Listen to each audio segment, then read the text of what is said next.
Greetings, everybody, and welcome to this, our fourth episode of Pammy Out Loud. Hi, I'm your host, Pammy, and I am coming to you. Where am I coming to you from? Well, it's the exact question that our son Bobby asks me every morning when he calls. Wait for it. Apartment San Diego. Yes, that's how he puts it because he never knows if we're in town or out of town. And sometimes I'm not even sure where I am until I check the time zone. But today I'm coming to you live from Colorado Springs. Not live, I'm recording, I suppose, in Colorado Springs. And I am excited to share with you some of the things that are what we have learning to say yes to. Today's episode is really about how do you say yes in retirement. So I've been thinking a lot about this as we talk about transitions in life that happen. And I recently worked on an article about this concept of life transitions and that how some of them are fun and some of them are a little bit more challenging, right? You don't necessarily take them on, but you have to go through them anyway. Retirement actually is one of those things sorry with my volume here, that we are working on.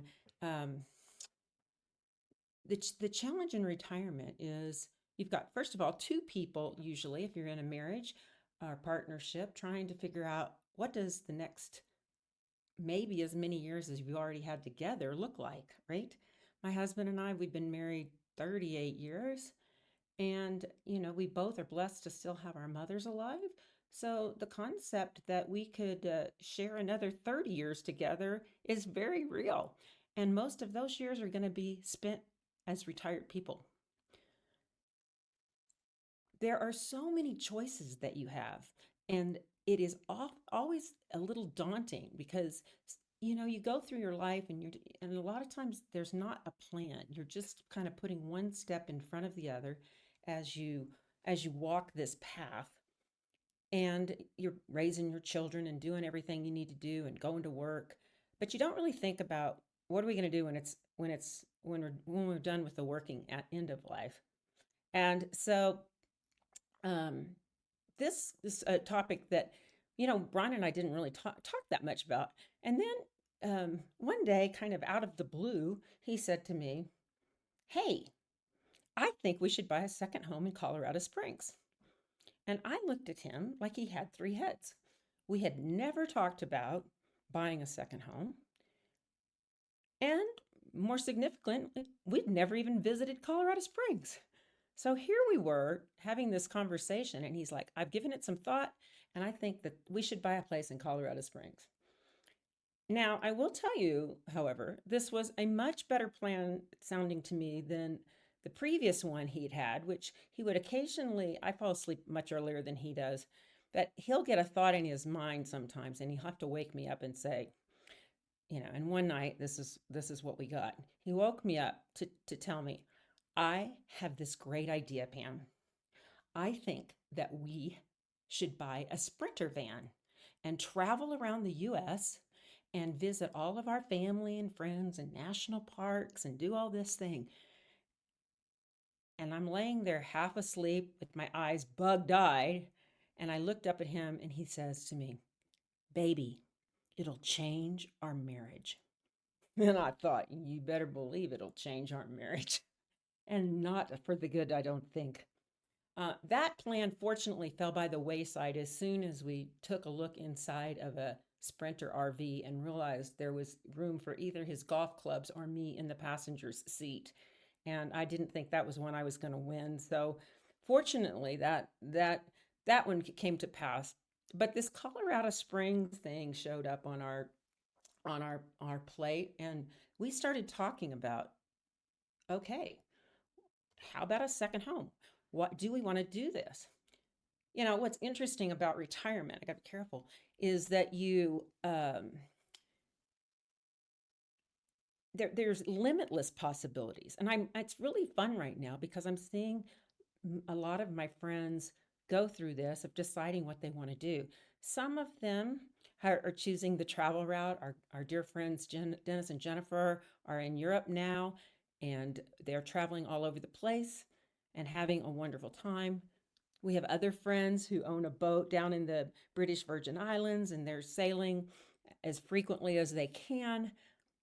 We have friends, my cousin and her husband have taken to the RV life and have embraced that fully, traveling all across the United States. Now they got a bigger one, which I think they keep getting a bigger one. I keep thinking of that Jaws line. We need a bigger boat. That's my cousin and her husband. They went from one RV and one size truck to getting a bigger RV, a pull trailer. I guess I'm not sure what the right expression is. I'll have to ask her. But then they had to get a bigger truck to pull the bigger RV, and then they got another bigger RV and needed another bigger truck, and now they've just cashed all that in and bought one of those all-inclusive buses, right? So it's kind of fun to see what they're doing. And you have all of these things that you can choose when you retire. But how do you come up with what it is you want to do? And how does that merge with what your partner wants to do? So you also have to realize, I think, that with every yes, there's a no. You can't, well, you can do multiple things, but you have to start thinking about, when I choose this, what other things am I not going to get to do? By choosing a second home, we are tying up our money in that way, which means that we can't necessarily go on every vacation that we get invited on, um, or or travel like some of our friends are enjoying doing. So when you have that second home, that becomes the vacation spot, right? And so when he first broached the subject with me, I was kind of surprised, and I found myself thinking, is this really what I want to do? Now, interestingly, we ended up, it is something that both sets of our parents did. My mother and dad were living in Chicago when they bought their first home down in Horseshoe Bay, and this was in the 80s. And they went back and forth for a while before they finally retired to Horseshoe Bay. Brian's mother and dad were living in West Des Moines, Iowa, and purchased a condo down in Naples, Florida. And so they were going back and forth between wintering in Florida and summering up in Iowa.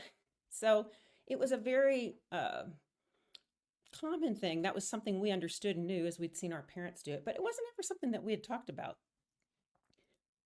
So my first question was, why Colorado Springs? And, Brian's kind of an interesting, you have to kind of understand my husband to appreciate this.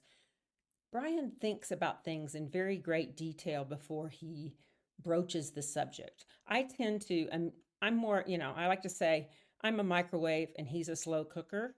I get an idea and it pops out of my mouth. He gets an idea and he marinates on it and thinks about it for a long time. And that had been the case with Colorado Springs. And while I saw his idea come from out of the blue, it was actually something that he had spent a great deal of time thinking about.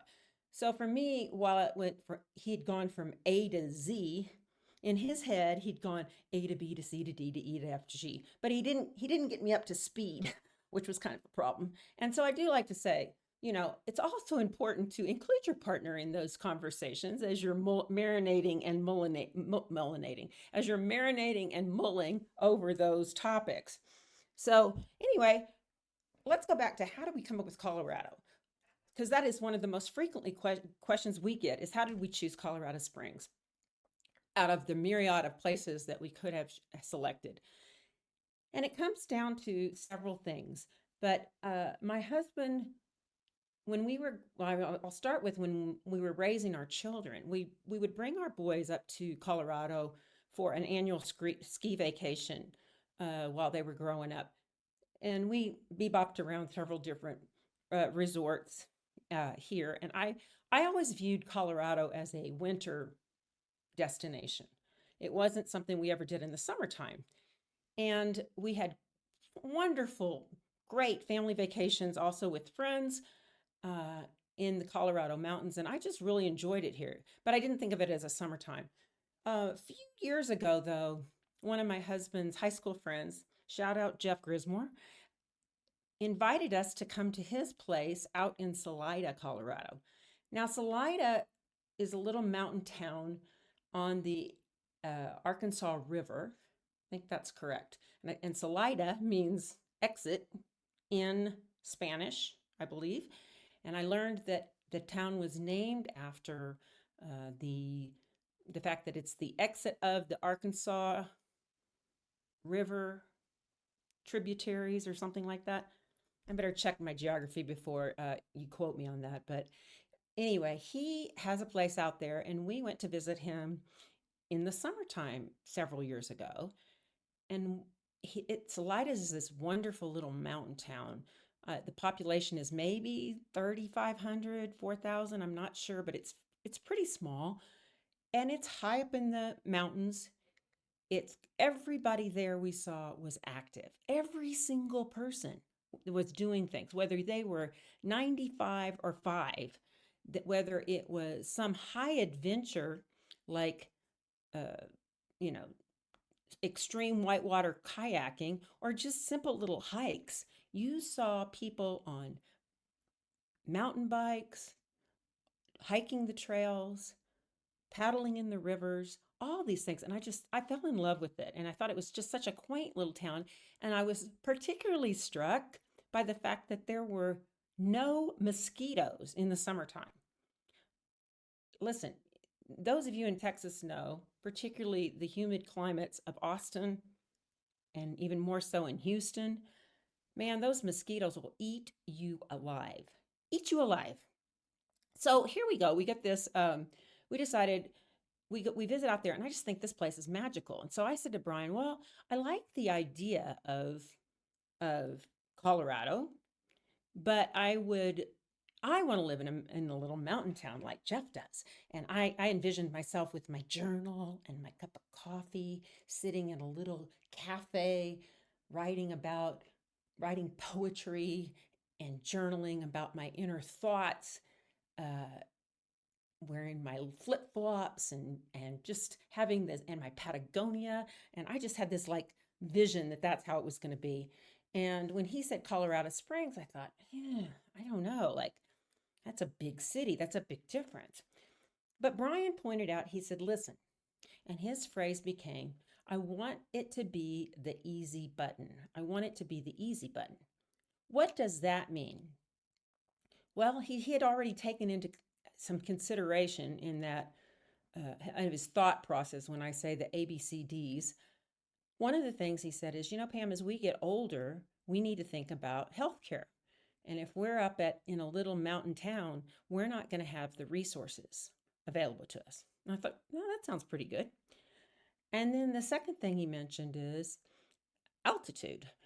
We're used to living at almost sea level down in Austin. And, you start getting into the mountains, and altitude really takes effect on people, particularly as you get older. It takes your breath away. It takes a while to adjust to it when visitors come. And it's a very real thing, having that altitude hangover kind of feeling of you get a headache, you don't feel good, you can even throw up. And we've had visitors that have faced that. Not so bad in Colorado Springs, but the higher altitudes you get, the more you have to deal with that. So Brian had already taken that into consideration, and Colorado Springs sits at about 6,500 feet above sea level, so a little higher than Denver, but not as high as Breckenridge, where you can really, really feel that altitude. So that was something else.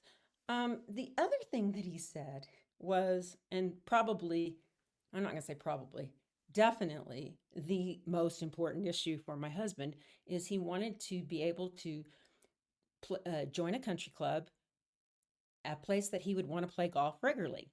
And you can't, when you're up in little mountain towns, the country clubs are not there, right? And to get on and you can't just you just can't come in and play the big golf courses when you want to, right? They're private. So we had to find some place that he could play golf, and it would be someplace that he would enjoy playing golf, and we could afford to belong to the club. So he'd already done some research and had found a couple places in the Colorado Springs area that met that criteria.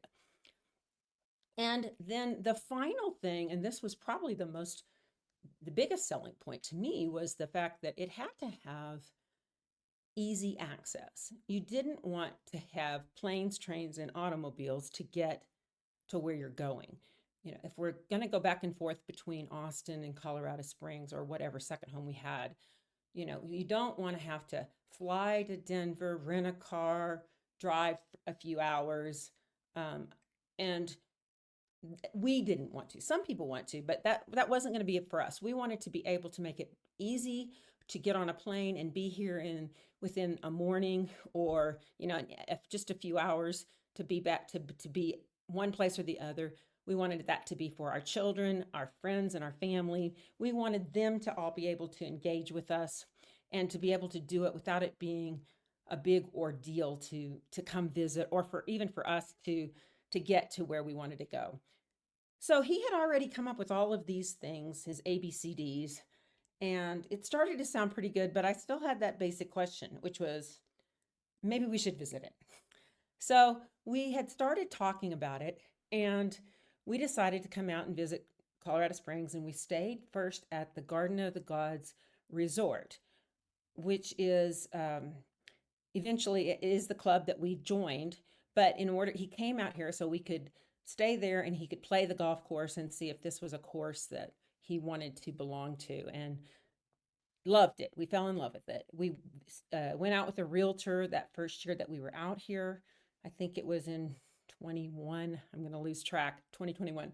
We came out here and we went around with a realtor and we visited the neighborhood that we ultimately ended up buying in, and we just decided that we started to see all those things. I started to see all those things that were important to me. I saw active people out walking their dogs, playing pickleball,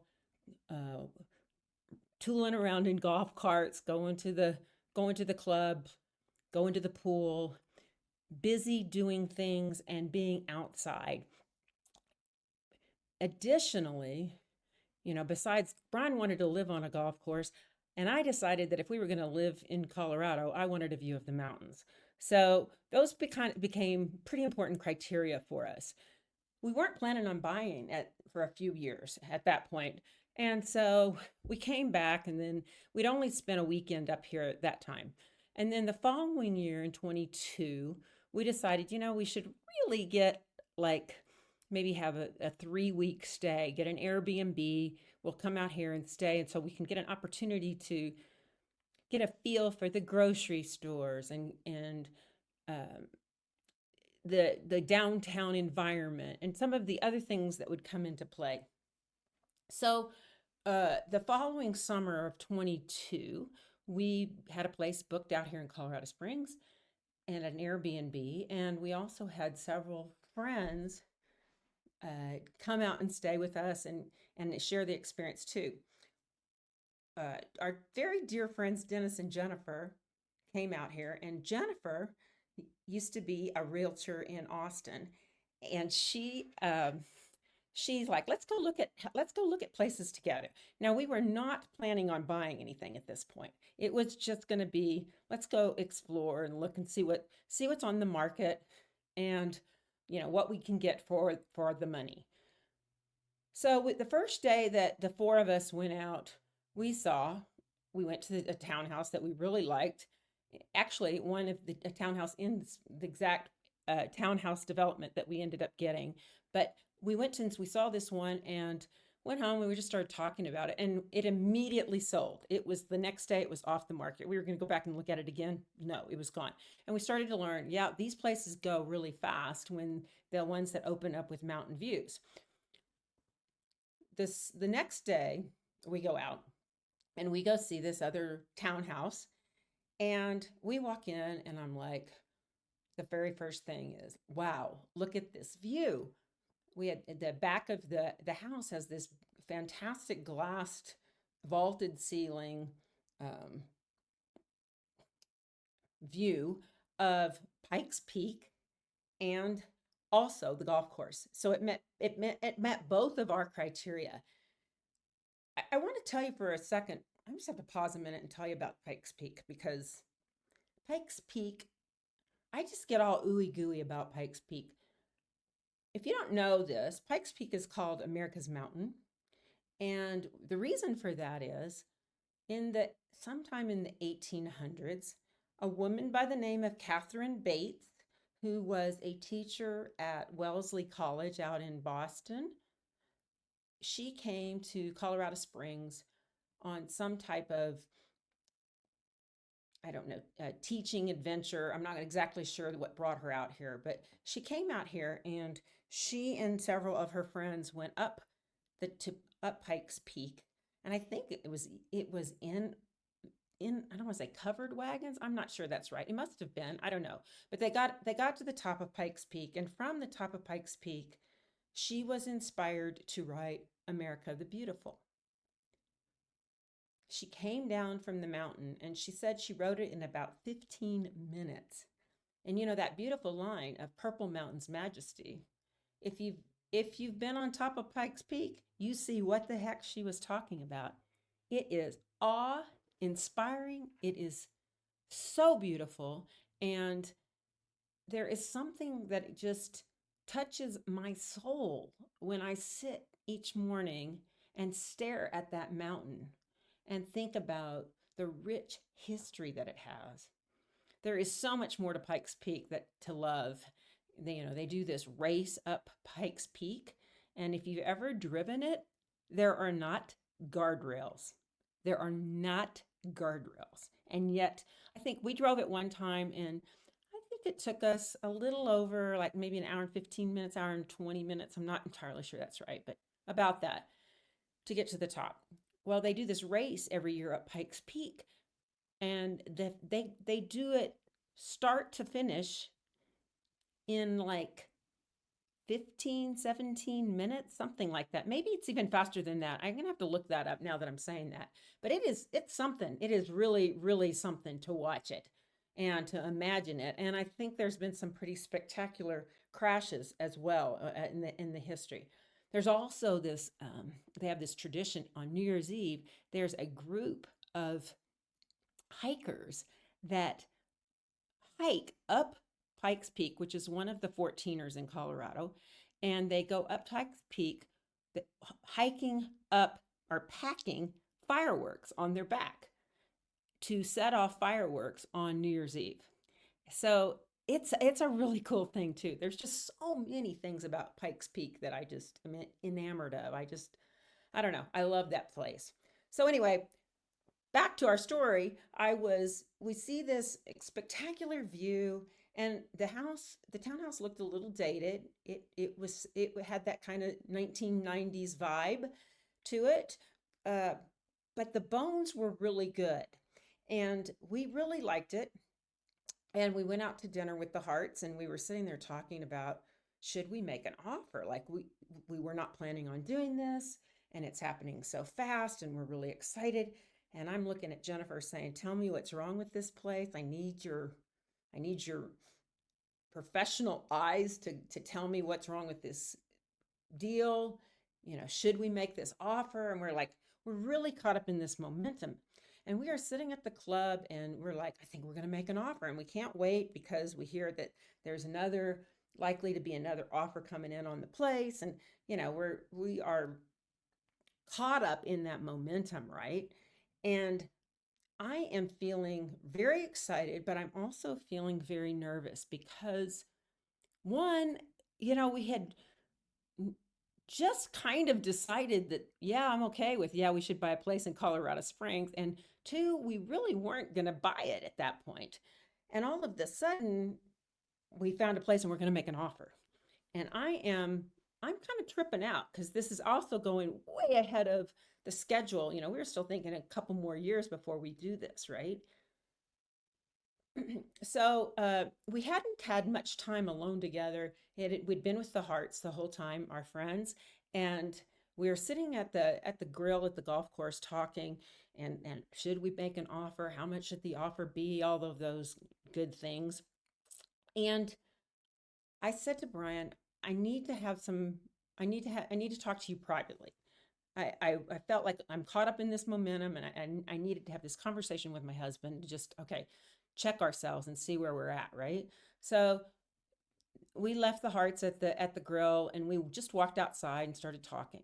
And um, I'm very emotional and I'm crying. I start crying, right? Like this is all happening so fast and I don't know. And, this really, this is all kind of a new idea. And he says, he takes my hands and he says, Pam, I think this is the right thing to do. And I said, and, I am, like I said, tears are streaming down my face at this point. And I say to him,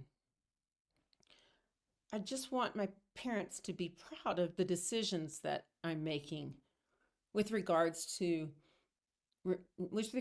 spending lots of money like this. Now that probably sounds weird. I'm 63 years old and but my parents, it's very important to me um, that I have a lot of things. I want them to approve of the things that I do, and I respect them a great deal. And I'm just, I don't know. It was just kind of a weird moment of like where, and he grabbed my hands and he said, Pammy, he said, this is exactly what your mother and dad did. They bought a place on a golf course. Your parents would love this place. And I looked at him and I said, okay, I just really wish I had a sign. I need a sign from God that this is the right thing to do. But okay. So I took a deep breath and I turned to go back into the grill. And Brian goes, something catches his eye, and he goes out to the patio of the grill where he starts engaging with a family that's sitting at a table out there. And I go back into Dennis and Jennifer, and we're talking and trying to sort out what the next steps were. And I look up, and Brian is standing out there chatting it up like he does with these people. And then it looked to me to be a couple maybe in their 70s with their daughter, and then likely her daughter. That was probably maybe 10, right? So it appeared to be a 10-year-old mom and probably mom's parents. That was my assessment of the people that he's talking to. And I'm like, well, who is he talking to? And what's all that about? And then I see him in emotions for me to come on outside. So I go out there and he said, Pam, and he introduces me to these people. And he said, when we turned to come back into the clubhouse, I noticed that there was a burnt orange golf cart sitting on the back at the grill with a longhorn on the back. And so it had caught his eye, and he had walked around to find out whose golf cart it was, being the good longhorns that we are. And he started visiting with this couple who owned the golf cart, though, and it was the older couple at the table. And he noticed that the gentleman had on a vest with a golf club Escondido, which is a club that's very close to Horseshoe Bay, where my folks actually live. We start talking, and he said, it turns out that this gentleman, they used to live in Horseshoe Bay, and he had played golf several times with my daddy. And his wife, who was sitting there, had played bridge with my mother many times. And my mother had actually gone to a baby shower for the 10-year-old girl that was sitting at that table.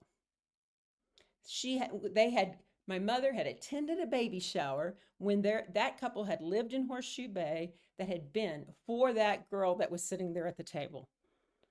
Okay, I thought that was my sign from God. I'm just going to say, I thought, okay, I wanted a sign, and that was my sign. Somehow this group of people that had so many connections to my parents that were just randomly sitting on the back patio of the grill when we're making this decision. Even I thought that was a lot of signals. I can believe it. So with that, I felt really reassured that this was the decision. We made the offer, and it all fell into place. One of the things I will tell you, though, that caught me is I did say to Brian at one point, I said, backing up to this, how do you make the decision? And there's two people involved in how are we going to spend our retirement. I did say to Brian, this is your dream. This isn't my dream. I had always thought in my head that I would move closer to where my children and my grandbaby and future grandbabies would be, and not further away from it. So when we are making this choice, I am feeling a little bit like this is his dream, not my dream. And the other thing and I said to Brian, I need you to make me a promise that we can revisit this.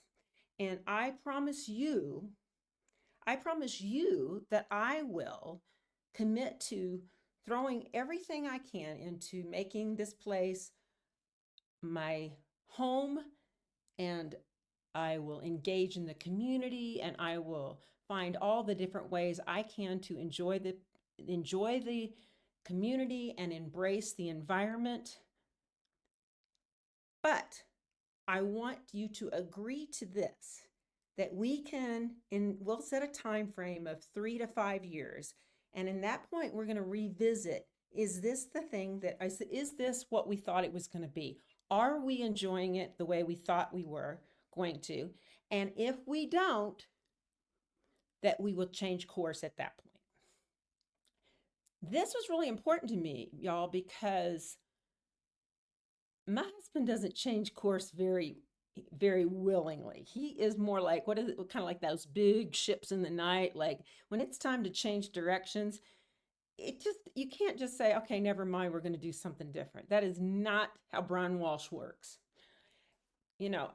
When he gets committed to something, he stays committed, even when maybe there's a good way to pull out. And I'm going to just tell you my story. I think about back when we were living in Indianapolis and we had this master bedroom, and I wanted to repaint it. And I'm not very good at picking out paint. I should just tell you all that.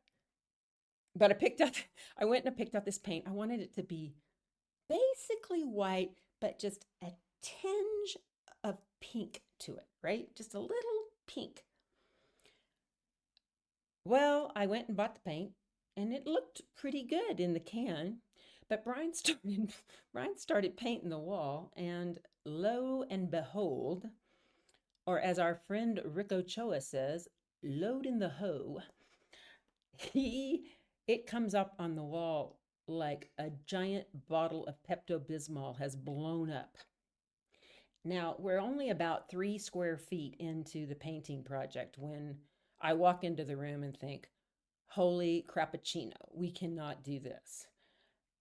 This is offensive, even if it was a baby girl's baby room. So I said to Brian, oh, honey, I do not like it. And he's like, too late. I'm going to paint the room this color. I've already started. This is what we're going to do. And so guess what? We lived with that Pepto-Bismol pink master bedroom up until it was time for us to put that house on the market a year and a half later. And yeah, it was a little rough, let's just say. But I have learned, sometimes when Brian makes a decision, we just kind of keep going down that path. And so I wanted to make sure in this point that we would take a minute and take a breath and at least agree that we would have a set time limit that we could revisit the issue. And if it wasn't what we wanted it to do, that we could then change it and make a different choice at that point. So we got the place. We bought the place faster than we intended to do it.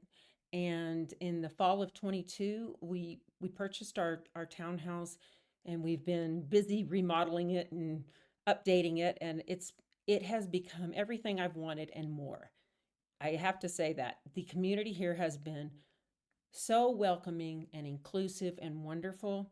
And I have learned so many lessons on how you build community when you start over. So, we'll be talking more about that in future episodes and how I learned um, how to create community. But I want to tell you this: Colorado Springs is so fun. There's something about it that reminds me of Austin in the way back days before we got so crowded. And I always hate the people that do this, like they move to Austin and then decide nobody else should be able to. So I'm not one of those people, but yeah, Austin has gone through some growing pains for sure.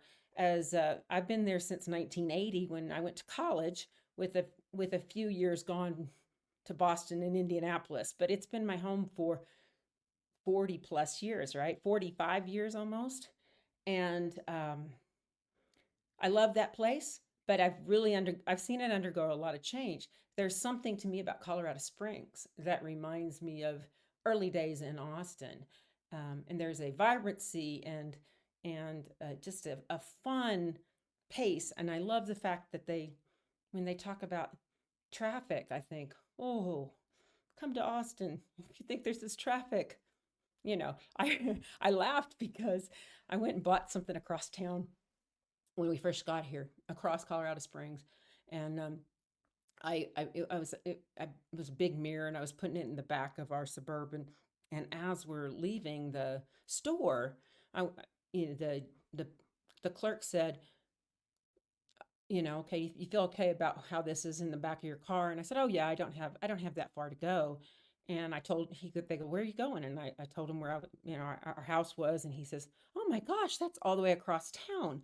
And I was thinking, it's 25 minutes from here. I can barely get to HEB in Austin, Texas in 25 minutes. So all things are relative, but I love Colorado Springs and I am so excited to be here.